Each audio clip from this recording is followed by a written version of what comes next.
All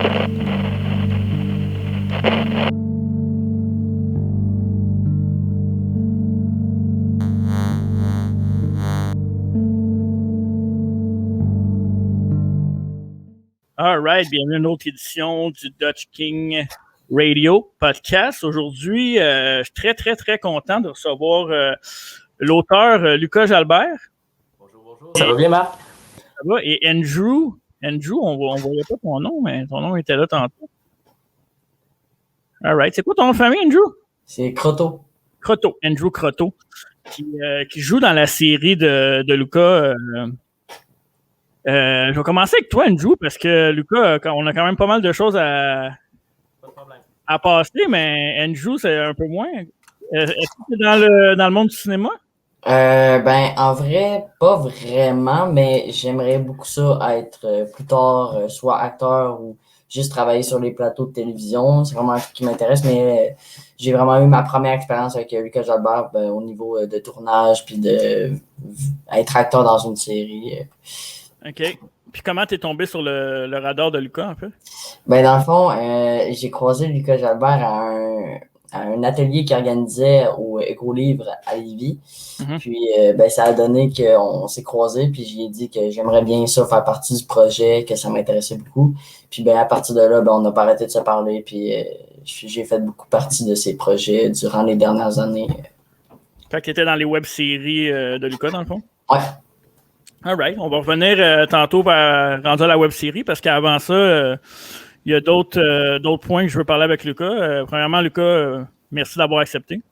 Merci à toi pour l'invitation. C'est vraiment cool. Dans le fond, toi, tu as commencé comme créateur de bande dessinée? Je suis toujours. J'ai commencé en fait à l'âge de 9 ans en créant mes deux personnages de bande dessinée, Funk et Punk, avec lesquels je me suis lancé dans une série. À 14 ans, j'ai fondé ma maison d'édition Cabro Productions. Et depuis ce temps-là, j'ai sorti 6 albums sur 20 ans. Mes personnages ont fêté leurs 20 ans en 2018. 2 générations de lecteurs, 18 ans de conférences aussi dans les écoles. Fait que je suis allé à la rencontre de mon public jeunesse. Puis c'est ce qui fait qu'ils se souviennent encore aujourd'hui, même rendus jeunes adultes et même parents, ils se souviennent encore de ma série. Fait que tu as commencé vraiment avec la bande. C'est quoi qui t'a inspiré pour faire de la bande dessinée, toi? Je suis plongé dedans dès que j'ai eu l'âge de 6 ans environ avec un magazine revue de bande dessinée de Donald Duck. Puis okay. C'est là où je regardais déjà beaucoup de dessins animés, les ciné-cadeaux, les Walt Disney, les Simpsons en revenant de l'école. Puis là, j'ai grandi avec les Tintins, Astérix, Lucky Luke, Spirou, etc. Puis j'ai baigné là-dedans, dans la BD surtout franco-belge. Et c'est ce qui m'a inspiré, les grands classiques. Puis voilà, j'ai commencé à créer mes propres histoires. Ah, c'est très cool, ça. J'ai vu, je suis tombé en faisant de la recherche, tu avais fait un passage en 2009 à Salut Bonjour, oui. Où ce que tu disais que ton look était pas mal différent aussi à l'époque. J'ai pas de photo, là, mais tu avais un look... Il y a 10 ans quand même. Ouais, c'est ça. On va dire que tu étais un peu green. Ouais, c'est ça. Mais non, c'est ça, tu disais que tu avais personnifié Marc Labrèche dans une BD. Comment ça s'est passé à la rencontre avec Marc Labrèche? En fait, tu l'as appelé, c'est ça, hein? Oui, en fait, Marc Labrèche a toujours été un acteur que j'admirais quand j'étais jeune. Mathusalem, La fin du monde, Le Grand Blond. C'était déjà un personnage, La Petite Vie. C'était déjà un personnage en tant que tel, donc c'était pas très, très difficile de le caricaturer. Puis c'est ça, adolescent, 16 ans, l'âge Andrew, là, je me suis dit, hey, j'aimerais ça faire une BD avec Marc Labrèche. Fait que machinalement, j'ai commencé à pratiquer, à dessiner son personnage, son visage, puis je l'ai mis dans une histoire. Là, après ça, j'ai dit, hey, c'est bien beau de mettre dans une histoire, mais là, si je la publie, peut-être que je lui demande son autorisation. Fait que, j'ai fait aller mes contacts, j'étais allé sur des plateaux de tournage en entrevue, donc il y a certaines recherchistes qui savaient quels étaient mes projets, puis ils trouvaient que j'étais professionnel dans ce que je faisais, fait qu'ils n'ont pas hésité à me donner son numéro de téléphone personnel à la maison. Donc, wow. J'ai téléphoné chez lui en juin, je pense en juin 2005, puis j'ai laissé un message sur la boîte vocale, évidemment très occupé, il n'était pas là. Mais sans trop y croire. Puis dès le lendemain, le jour de mon bal de finissant, 9h le matin, le téléphone sonne. C'était Krusty qui appelait au téléphone. Wow! Pour me dire, écoute, vas-y fort, Lucas, puis c'est super le fun, c'est inusité comme projet. Et donc, 1 an plus tard, je l'ai rencontré pour lui présenter le produit final avant de passer à l'impression. Donc, c'est là qu'il a réalisé l'ampleur de l'œuvre et de l'ouvrage. OK. Est-ce que tu es resté en contact quand même avec lui par après ou plus ou moins? Ouais. Ben, c'est ça. Il est apparu à partir de la 4e BD, donc il est revenu dans la 5e et la 6e. Donc j'ai toujours gardé un petit contact avec lui. Il m'a invité sur ses plateaux de tournage également. Puis j'ai rencontré aussi Claude Meunier, qui m'a prêté son papa Wow. de la petite vie également. Donc j'ai tout rencontré un peu ce milieu-là. C'est tous ces grands-là qui m'ont Ben oui. étant jeune, ben, ils ne m'ont pas déçu. Des fois, on a tout le temps peur. Hey, ces grands-là, on va les rencontrer. Sont-ils vraiment ils sont à la télé, puis comme ils transparaissent, puis finalement, c'est vraiment des chic types. Tu vois que c'est des professionnels. Puis Marc Labrèche, tu parles de Marc Labrèche, Claude Meunier, Papa dans Petite Vie, c'est tous des personnages le fun à dessiner aussi. Tu sais, Marc Labrèche a quand même un visage avec des traits assez prononcés. Fait que pour du dessin, c'est magique, j'imagine, pour toi. Là. Comme je te disais, c'était pratiquement déjà un personnage de bande dessinée. Ben oui. Ça accentuait un peu ses traits, son nez pointu, son visage fin, son sourcil un peu plus remonté, ses grands yeux, ses cheveux bouclés. Écoute, tout était là pour faire un personnage. Andrew, toi, t'as-tu connu ça un peu, La Petite Vie? T'as-tu écouté ça? Non, ben ça doit pas être vraiment de ma génération parce que non, en j'ai effet. vraiment entendu parler, mais non? Non. Même pas tes parents, rien? Non.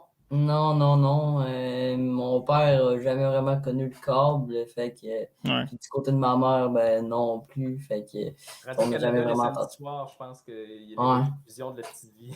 Ouais, mais tu connais les Simpsons par contre. Oui, les Simpsons. OK. Parfait. Et là, si tu me disais que tu connaissais pas les Simpsons, on finissait ça à 2, ce podcast-là. Puis, sérieux problème. Y a-tu des personnages dans l'œil public, Lucas, que tu aimerais faire le même genre de projet que tu n'as pas eu la chance de faire? Exemple? Ben, pour ma 6e BD, je te dirais qui est sortie en 2018, j'ai eu une douzaine de personnalités, en plus de Marc Labrèche et de Claude Meunier, qui ont accepté de cesser caricaturer. François Pérusse, Denis Villeneuve, Roch Demers et André Melançon. André Melançon, ça a été sa dernière approbation en fait pour un projet avant son décès. Donc, je suis vraiment content qu'il ait accepté. Donc, plusieurs personnalités, Daniel Lemire aussi, qui ont accepté de se laisser caricaturer. Fait que j'ai comme passé le bottin de l'Union, mais de l'époque, des années 90. Ouais. Tous ceux avec lesquels j'avais grandi. Ah, c'est parfait, ça. C'est vraiment le fun. Puis, dans le fond, toi, le dessin, c'est quelque chose que tu peux... Je sais que tu es un peu plus dans tes auteurs, tu as tes web-séries aussi, mais le dessin reste ton premier amour, dans le fond. Toujours, on y revient tout le temps. Le cinéma, la bande dessinée, c'est un dérivé du cinéma et vice-versa. Donc, et la BD, ben, j'enseigne le dessin et la bande dessinée à chaque année. Et mes conférences portent là-dessus majoritairement. Donc, le dessin n'est jamais très loin. Et l'idée de sortir de nouveaux albums dans le futur est toujours là, évidemment. Là, c'est sûr que la série est épuisée, étant moi-même l'éditeur. Mais il y a peut-être des avenues possibles dans le futur pour être publié finalement chez un éditeur là, et être ainsi distribué à plus grande échelle à ce moment-là, pour faire connaître le produit à plus grande échelle. Quand j'ai vu, moi, on va y revenir tantôt, mais Les Enfants perdus, le projet, ça a comme fait un peu un effet boule de neige sur le web, sur Facebook. Ça a comme apparu de nulle part, même sur mon radar à moi. Je te connaissais pas du tout, en fait. Puis, c'est apparu, puis là, j'ai vu ça, puis étrangement, pour moi, ça m'a rappelé un peu un mix entre un peu un Chair de poule, Stranger Things. Je sais pas si ton inspiration dans Chair de poule a peut-être été là un peu aussi. Ben, tu te dis d'où est né Les Enfants perdus? Ouais. Ben, c'est né d'un univers jeunesse interactif que j'ai créé il y a 2 ans, 2018, le magazine Ça fout la chienne. Okay. Qui est un magazine qui rappelait les vieux comic books, Creepshow et tout ça. Là. Et, donc, c'était de la BD, des courtes nouvelles. Donc, les jeunes pouvaient se retrouver publiés à l'intérieur, ceux qui avaient un talent certain en dessin ou en écriture. D'ailleurs, Andrew en a fait partie aussi. Il y avait des événements aussi autour de ça. Puis, en à côté de ce magazine-là, j'ai parti la web-série Les Enfants perdus. Donc, effectivement, je m'inspire des chairs de poule, je m'inspirais des frissons, des Fais-moi peur d'autrefois. Évidemment, là, il y avait Stranger Things dans l'air du temps, mais ce projet de web-série-là date, je te dirais, de 2015 environ. Fait avant que la première saison sorte, quand j'ai vu ça sortir, je dis bon, ben ça y est. Ouais, c'est ça, hein? C'est ça qui est spécial, mais il faut croire que c'est dans l'air du temps, c'est dans l'esprit des gens, puis les gens recherchent ça présentement. C'est un retour finalement à la nostalgie de cet âge d'or. C'est ça, les Contes pour tous, Roch Demers, qui est un qui est un mentor pour moi. Je le rencontre à peu près une fois par année, puis on jase de la jeunesse, on jase des produits de l'époque aussi. Mais ça s'inspire aussi de ça, la vie de banlieue, de quartier avec les jeunes. Il n'y a pas l'air d'avoir de parents autour, puis des aventures comme autrefois. Le cellulaire est là, mais j'essaie de le laisser un peu de côté. Puis il y a cette patine-là un peu rétro des années 80-90, des accessoires, des vêtements, des voitures, qui rappellent aussi cette période-là. Et donc, mon enfance, la tienne aussi. Ah ouais, mais oui. Donc, voilà, c'est de là qu'est née cette web série. Je veux pas jouer le gars de la nostalgie et des générations, mais Andrew des années 80-90, là. T'as manqué quelque chose. J'ai manqué la plus belle époque, comme on dit. C'est ça. Toi, Andrew, c'est quoi tes inspirations? Tu sais, je parlais à Lucas de Chair de Poule. J'imagine que t'es pas mal dans le Stranger Things, toi. Oh non, non? Vraiment pas. Non, j'ai pas... Non, mais quand, mettons, moi, j'écris occasionnellement, mais il y a beaucoup d'histoires de Lucas Jalbert aussi qui m'ont beaucoup aidé là-dedans, dans les premières revues de Self Chaîne, parce que moi, je suis arrivé un peu après les premières revues, donc je suis arrivé vers les 5 ou 6e. Donc, j'ai eu le temps de voir le type d'écriture du monde qui apparaissait, donc je me suis un peu inspiré de ça, je me suis inspiré des courts textes, puis ben, c'est vraiment... Moi, j'aime pas ça écrire de longues histoires, donc ce que je faisais, c'est juste plein de petites histoires. Puis à un moment donné, je me suis comme rendu avec genre 50 petites histoires, mais tu sais, je pouvais pas tout donner à Lucas parce que, à un moment donné, c'est... Mais ouais, fait que mon inspiration, c'est vraiment plus les revues Self-Flashian ou comme Goosebumps. Ouais. Mais télévisuellement, t'écoutes quoi comme, mettons, série? Parce que Lucas, c'est un univers, si je me trompe pas, c'est un univers d'horreur pour jeunes. Ouais. Mais j'aime beaucoup l'épouvante, plus que l'horreur dégueulasse. Mais non, c'est ça. C'est comme une initiation pour les jeunes à cet univers-là. Ouais. Ben, moi, je suis pas vraiment série, donc moi, je suis plus film. Mm-hmm. Donc, moi, les films qui m'ont vraiment plus marqué, ben, il y a The Shining, il y a les premiers Massacres à la tronçonneuse, les Vendredi 13 ou les... Là, tu gagnes des points, là. Ouais. Non, moi, je connais les classiques. Okay. Mais vraiment, c'est vraiment dans les piliers de l'horreur des années 80, vraiment. L'horreur quand l'horreur était, pas dire notable, là, parce qu'il y a encore des bonnes choses qui se font, mais c'est sûr que... Il y avait un travail d'artisanat derrière ça, d'imagination, tu sais, avec le peu d'effets qu'on avait, ben, comment qu'on peut rendre ça, puis c'est là que c'est... Encore aujourd'hui, ce qui est fascinant, c'est que tu regardes ces films-là, Carpenter, Raven, moi, je regarde les Vendredis 13, Massacre au camp d'été, puis The Burning, puis toute cette gang-là, tu sais, Shining, ben, évidemment, bon... Donc, c'est tout ce savoir-faire-là de l'époque de Thing, tu sais, la façon de créer les costumes et les effets spéciaux dégueulasses, c'est encore génial aujourd'hui, ça passe pas de mode. Un effet visuel à l'ordinateur, tu le vois tout de suite quand c'est passé date. Là. Ouais, ça a moins de charme un petit peu, je trouve. Tu sais, mettons, je te donne un exemple. Moi, j'ai tourné des trucs d'horreur aussi, mais tu sais, je suis allé dans un bois, je suis allé où il y avait une maison, tu sais, des vieilles maisons, des trucs comme ça, parce que oui, tu peux le faire en effets spéciaux, mais c'est pas le même feeling. Puis l'acteur aussi, ou les acteurs ou les actrices qui jouent, je trouve qu'ils le ressentent bien plus sur place quand c'est là, en fait. Oui, c'est sûr. Ouais. Absolument. T'es plonges directement dans le corps de l'histoire. Fait que ça te prend des vrais décors, ça te prend des vraies personnes. T'sais. Mais tu sais, on parle d'horreur, mais il y a un peu de science-fiction aussi dans tes trucs. Ben oui. C'est là qu'on voit la petite touche 80, je trouve. Là. C'est ça, il y a des petits clins d'œil à Lovecraft, des clins d'œil à King, des clins d'œil à Carpenter, justement. En fait, c'est ça, moi, comme Endo, il adore ces films-là. Moi, c'est ce qui fait partie de ma cinémathèque au sous-sol. Tu y retournes tout le temps, tu reviens tout le temps à ça, parce que c'est l'essence même du genre. Puis c'est pour faire découvrir ça aux nouvelles générations. Oui, il y a des remakes, il y a des reboots, mais ça n'aura jamais le film original, pour l'époque. Oh my God, OK, c'est de là que ça vient, ces références-là, quand tu vois dans d'autres films, dans d'autres séries télé. Ouais, ben c'est comme quand tu parles de remake, tu sais, admettons, il y a les Creepshow. Tu sais, Creepshow, ils ont fait un remake, ben ils ont recommencé à faire des épisodes sur un Netflix de l'horreur Shudder, là, je sais pas si vous connaissez ça. Puis honnêtement, c'est décevant. Pour vrai, là, c'est pas comme l'ancien. Toi, Andrew, dans ce type de projet-là, c'est l'horreur, mettons, est-ce que c'est de l'horreur psychologique ou de l'horreur plus violente ou c'est quoi ton type de... Ben, honnêtement, c'est un mélange de tout ça. Tu sais, moi, je peux aimer autant les décadences que, tu sais, je peux aimer les psychologiques, j'en ai pas vraiment, là. Mais, Ben, Shining, c'est un psychologique aussi. Shining, c'est psychologique, ouais, vraiment, mais, tu sais, c'est ça, je peux aimer les décadences comme je peux aimer les Shining, tu sais, OK. c'est ça. OK. Tu es un fan de Evil Dead? Evil Dead, j'ai regardé. Il y a même la série sur Netflix aussi. Non, c'est Ash vs Evil Dead. Ben c'est la même chose quand même. Là. Tant que Ash est là. Ouais, ça c'est.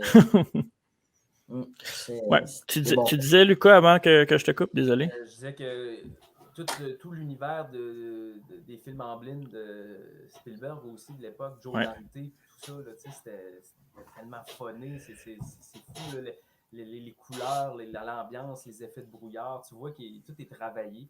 Donc ça aussi, j'aimais beaucoup ça. Puis évidemment, le rapport avec l'enfance et la jeunesse, l'adolescence aussi, qui était toujours présente dans ces films-là. C'est un peu ça aussi, les enfants perdus. Mais si on parle de justement les enfants perdus, il y a le livre là, que j'ai acheté ici, que j'ai en ma possession. Yes, sir. Il manque Andrew de le montrer. Ouais, c'est ça. Il est en haut. Mais très bon en passant, j'ai adoré ça. Puis c'est ça, je suis allé l'acheter pour la recherche, mais tu sais, évidemment, j'aimais un peu ce que je voyais sur le web, puis tu sais, je t'en ai parlé puis tout, puis j'ai vraiment adoré ça. Merci pour cette œuvre-là. Puis, mais un truc la web série est venue avant le livre, hein, c'est ça? Exact. Donc, ça, c'est quand même assez rare. Habituellement, c'est le contraire. C'est l'effet inverse. Donc, c'est l'adaptation de la web série en roman. Donc, en fait, c'est Héritage Jeunesse qui m'a approché à la fin de l'été 2020. Donc, en pleine pandémie, écoute, moi, ça m'a fait une surprise, là, tombée du ciel, qui a fait mon année finalement. Donc, il me voyait travailler sur Sa foule à chienne. Il m'avait dit, hey, il serait le fun de faire de quoi ensemble. On aime ton interaction avec la jeunesse, ce que nous, on n'a pas nécessairement. Okay. Tu travailles avec eux, tu les impliques dans tes projets, tout ça. Donc là, il me demandait si ce serait le fun de faire de quoi ensemble. Il ne savait pas trop quoi. Ben, j'ai dit, écoutez, j'ai ma web-série Les Enfants perdus. Fait que là, il l'avait vu, effectivement. Il voyait mes tournages, il voyait mes shootings photos sur les plateaux. Puis c'est vrai qu'il trouvait ça intéressant. Je dis, qu'est-ce que vous penseriez si j'adaptais ma web-série en roman? Ils n'ont même pas pris 10 secondes pour y penser. Ils ont dit, hey, oui, moi, bonne idée. Puis ça va être un jamais vu, finalement, dans la collection Frisson qui a célébré ses 30 ans. Donc, d'avoir une série au cœur de la collection qui, en plus, est transmédia d'une certaine façon, c'est qu'elle est autant regardable sur le web qu'en livre. Donc, le jeune qui est peut-être plus habitué de regarder des séries va commencer par ça. Ouais. Évidemment, le roman est beaucoup plus complet, va venir vraiment remplir les trous que laisse la web-série, les vides. Là. Donc, c'est vraiment un beau projet. Puis, écoute, les jeunes qui embarquent là-dedans, ils se retrouvent immortalisés d'une certaine façon sur la couverture, puis ils deviennent des personnages, et ils donnent vie à ces personnages-là. Ouais, c'est très, très cool. Puis c'est ça, c'est quand même assez rare que... Tu sais, j'étais pas sûr au début si j'avais bien vu dans les recherches, c'était comme, il me semble, une web-série avant un livre. Puis là, mais là, il y a un autre tome qui est annoncé aussi, non? Oui, écoute, j'ai déjà 3 saisons de tournée. Je prépare la saison 4 pour cet été. Donc, les jeunes ont déjà grandi depuis la première aventure. Le tome 2 est déjà écrit. Là, il est envoyé, le premier manuscrit est envoyé à l'éditeur pour les correctifs. Fait que je vais refaire une deuxième, troisième, peut-être quatrième version également avant sa sortie. Mais normalement, il devrait sortir pour l'automne et la saison 2 du même coup. Donc, on vise à environ 2 tomes par année et donc 2 saisons de web-série par année. Wow! Puis c'est toujours avec les mêmes jeunes qui grandissent. Puis Oui, absolument. Là, pour les jeunes qu'on découvre dans le tome 1, ben, je vais peut-être clore la boucle avec le tome 4 et la saison 4, mais rien n'empêche, parce qu'évidemment, ces jeunes-là grandissent, ont des occupations aussi, mais peut-être que ces jeunes-là vont revenir sous forme de caméo dans les futures saisons, dans lesquelles il va y avoir des nouveaux jeunes, plus jeunes. Ils vont peut-être servir de passation de flambeau, puis etc., des mentors pour les plus jeunes. Donc, rien n'est impossible, puis j'ai des idées en masse. Il y a tellement de sujets à traiter dans les banques. On a du fun en bord à s'en venir. c'est un monde complètement ouvert, en fait. Là. Vraiment. Puis Andrew, lui, apparaît à partir de la saison 3. Donc, du tome 3, son personnage va intégrer. Je pensais qu'on était déjà saison 4, mais finalement, c'est saison 3. Ouais.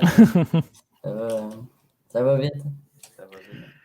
Puis toi, Andrew, comment t'as trouvé ça comme première expérience? T'as-tu trouvé ça difficile? Honnêtement, c'est beaucoup plus dur qu'on le pense. Hein. Pour vrai, dès que tu as la caméra à 2 mètres de toi, même pas, le sourire commence à embarquer direct et tu as de la misère à garder ton sérieux.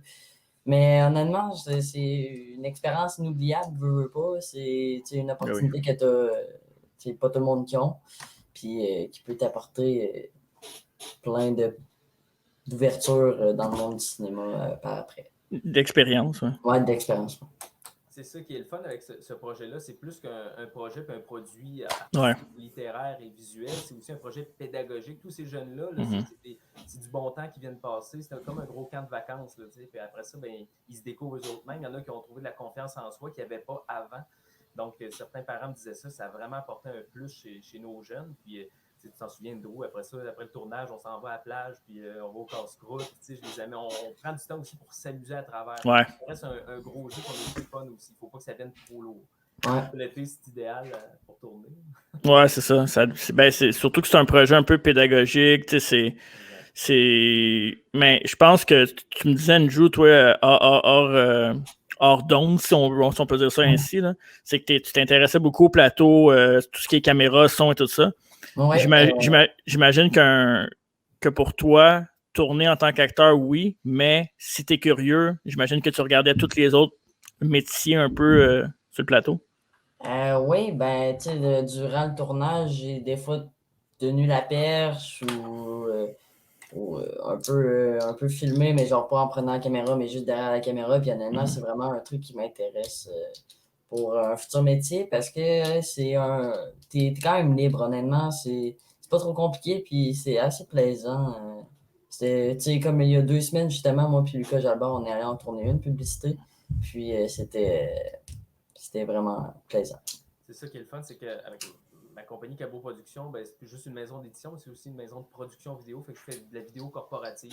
Je fais Desjardins, la commission scolaire ici dans Chaudière-Appalaches, la ville de Lévis, etc. Et quand je peux amener avec moi sous forme pratiquement de stage des jeunes que je connais et qui m'accompagnent déjà sur mes plateaux, si je peux les amener, qu'ils soient rémunérés aussi, puis vivre l'expérience. Ouais, ouais. C'est le fun. Moi, c'est go, on y va. Là. Moi, ça me fait de la relève aussi. Ouais, c'est ça. Puis eux autres, ça leur fait une expérience. Puis ils voient un peu l'envers du décor, un peu comment ça se passe, parce que tu as plusieurs expériences de plateau aussi. Là. Pour avoir commencé ainsi aussi, tu as ta petite crew à un moment donné, puis tu tournes tes affaires, puis tu apprends aussi, parce qu'au début, tu fais tout par toi-même. Tu fais ton son, tu fais ta caméra, tu réalises, tu montes. Écoute, j'en passe. Là, je pense que tout le monde commence un peu comme ça, puis je pense que d'être curieux, c'est bon pour toi aussi, Andrew. Puis tu as déjà la curiosité, puis avec Lucas, tu as l'expérience, fait que, écoute... Puis c'est pas aussi simple qu'on le pense, tu sais. Faut monter tout l'équipement, faut placer l'éclairage d'un tel sens pour pas que la personne soit trop dans le noir. Puis je savais pas honnêtement tous ces éléments-là. Tu sais, on peut tourner une pub de 2 minutes, mais pour au final placer 30 minutes de stock, tu sais, c'est surtout ça, là. Puis il y a souvent des affaires qui plantent, comme mettons l'éclairage aussi, ou les micros, ou le son. Puis c'est plein d'affaires qu'il faut prendre en considération. Là. C'est vraiment bon. Puis par expérience, je peux te le dire, sois gentil avec les personnes qui font le son parce que sont très importants. Un film pas de son, là, on se rend compte que ça vaut pas grand-chose. Non, c'est vraiment dur. Ouais. Puis, Lucas, as-tu l'inspiration de pousser, mettons, si on y va plus web-série, de pousser ça, mettons, à un niveau plus haut à un moment donné? Je sais pas, moi, présenter un projet, une chaîne de télé, quelque chose comme ça, dans le fond? C'est sûr que les rêves les plus fous sont toujours les plus attirants. Donc, c'est sûr que c'est pas mis de côté. C'est sûr que ça serait le fun. Moi, j'ai toujours rêvé de faire un long métrage qui soit distribué, etc. C'est pas évident, subvention, etc. Mais d'approcher une chaîne télé, c'est sûr que peut-être qu'à ce moment-là, il faudrait peut-être un équipement un peu plus haute qualité pour que ça puisse être diffusé. C'est sûr que là, moi, je tourne avec ma Sony A6300. Je fais avec ce que je peux, puis j'essaie de donner que ça soit le plus professionnel possible, même si je n'ai pas la grosse équipe. Puis moi, j'aime tourner léger, j'aime que ça soit hyper ergonomique, rapide. Parce que, tu sais, l'été, là, j'ai pas les jeunes tout le temps non plus. On n'a pas une température toujours idéale. Fait que go, on planche, puis on veut pas passer non plus 6 mois à tourner ça. Fait que d'être rapide, mais efficace. Donc, j'essaie toujours de travailler comme ça, mais c'est sûr que, oui, c'est sûr qu'on aimerait ça que ça soit diffusé à plus grande échelle, ça, c'est sûr. Puis en plus, avec des jeunes sur un plateau de tournage, tu sais, sur un tournage, il y a beaucoup d'attentes. Puis pour avoir tourné avec des jeunes aussi, c'est quand même, pour eux autres, c'est long. Hein. Mais c'est tellement le fun. Oui, c'est ça. Le résultat final, hein, à la fin. Hein. Ah, c'est... Ben, tu sais, de voir ces jeunes-là aussi s'épanouir, tu sais, eux commencent un peu, tu sais, commencent leur vie, c'est leur première, tu sais, puis il y en a qui ont de la confiance, il y en a qui sont naïfs, qui pensent qu'ils ont la confiance, mais que, tu sais, des petites erreurs que tu corriges avec eux autres, mais c'est tellement le fun que, écoute... J'ai eu l'occasion de la projeter, la web-série, faire des soirées tapis rouge, tout ça. Fait que là, les jeunes trippent. C'était une expérience. J'ai fait un tapis rouge. Ouais, c'est ça. Hein? Je joue à la petite vedette. C'est ça qui est cute. Sinon, dans le même style, avec Les Enfants perdus, tu as ce projet-là. As-tu un autre projet similaire qui touche un peu l'horreur entre les branches? Présentement, il n'y a pas autre chose. C'est sûr qu'il y a des trucs qui sont comme en attente. Avec toute la période qu'on connaît présentement, il y a plein de projets qui sont tombés sur la glace. Ouais.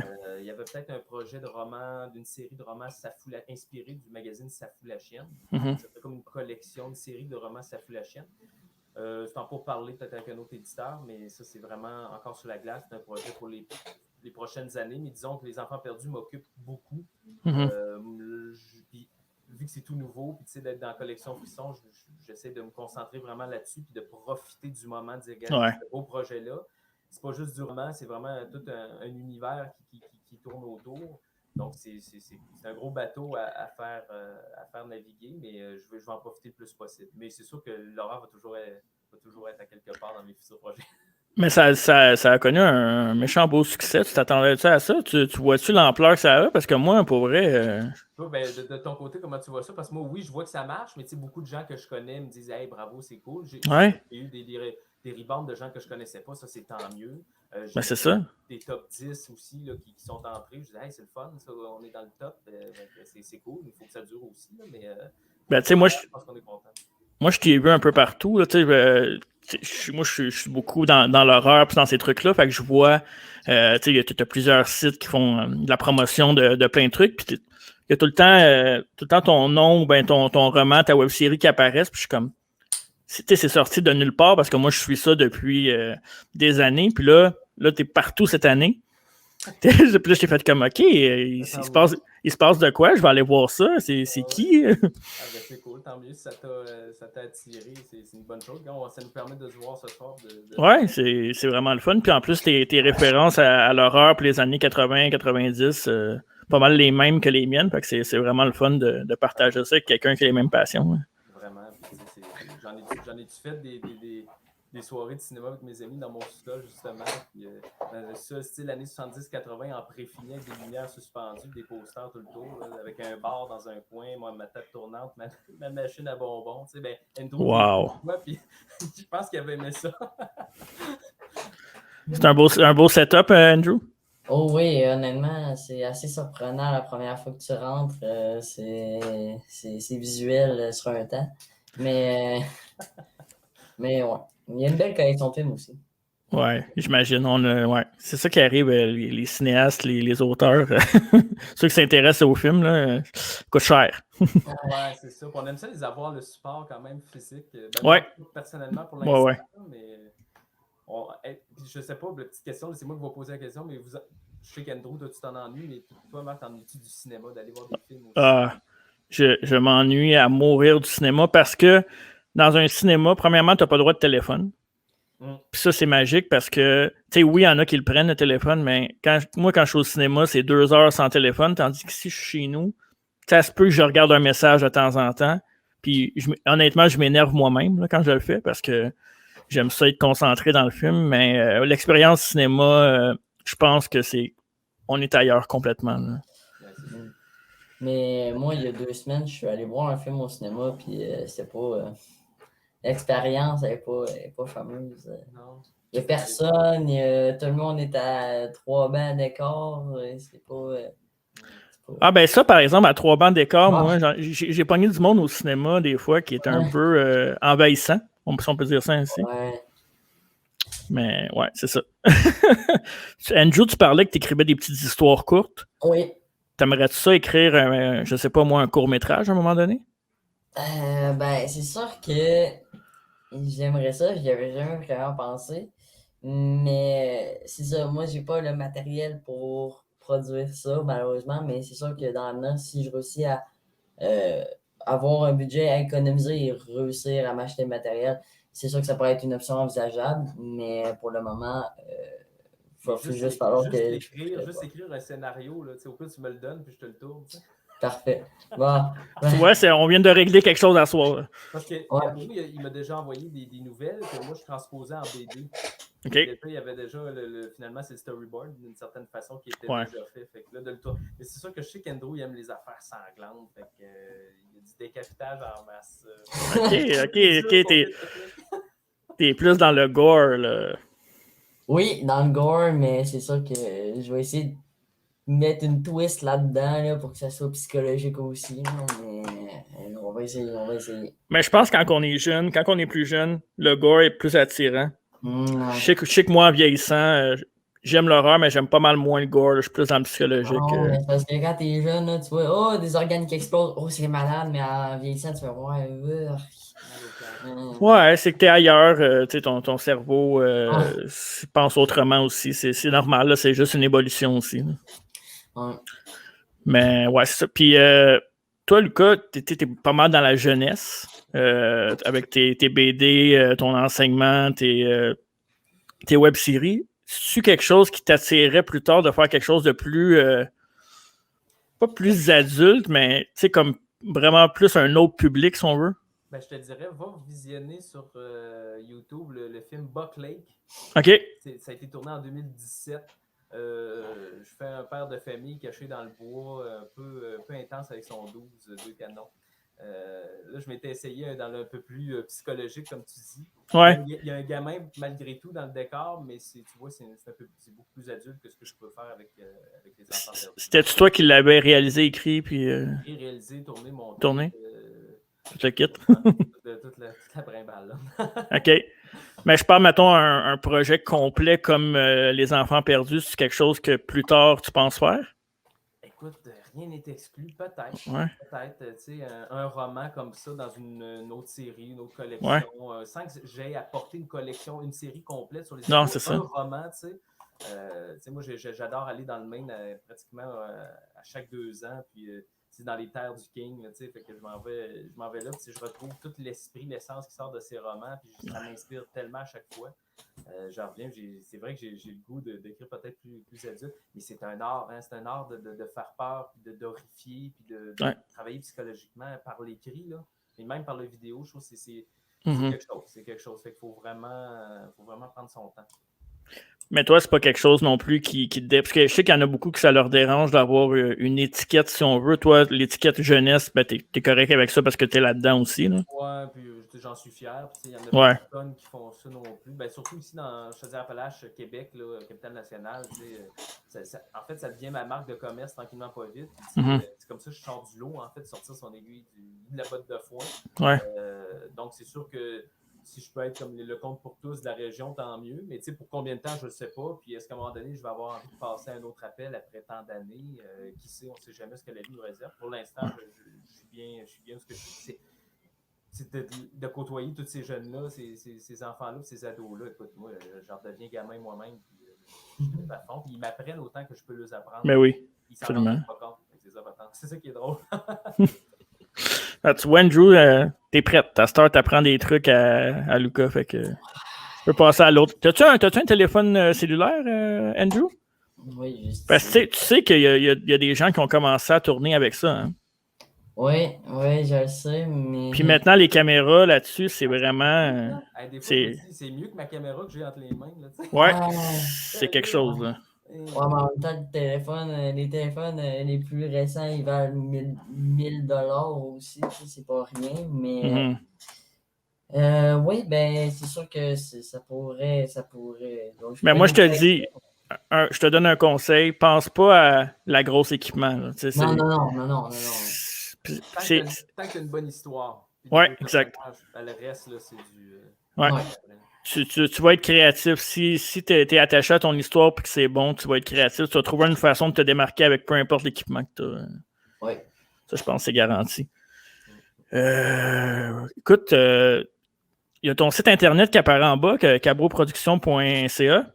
Oui, écoute, ça, c'est un site. En fait, c'est surtout pour les enseignants qui voudraient me contacter pour mes conférences dans les écoles ou pour du tournage corporatif, etc. Le site doit être mis à jour dans les prochaines années. Là. Il date déjà de 2-3 ans. Fait que Dieu sait que ça évolue vite. Sinon, il y a toutes les pages Facebook, la page Facebook des Enfants Perdus, la chaîne YouTube et Instagram. Donc, vous pouvez nous suivre là-dessus. Il y a ma page Facebook, Lucas Jalbert, page publique. Ça, vous pouvez suivre tout ce que je fais dans mes projets. Et évidemment, la page Cabro Production, exclusivement concentrée sur les projets de tournage professionnels. Donc, vous pouvez nous suivre un peu partout, finalement. Il y a du stuff un peu partout. En tout cas, c'était vraiment le fun de vous recevoir, Andrew. Merci. Je te souhaite de trouver ta voie dans ce que tu veux faire. Tu es encore jeune, prends le temps, respire.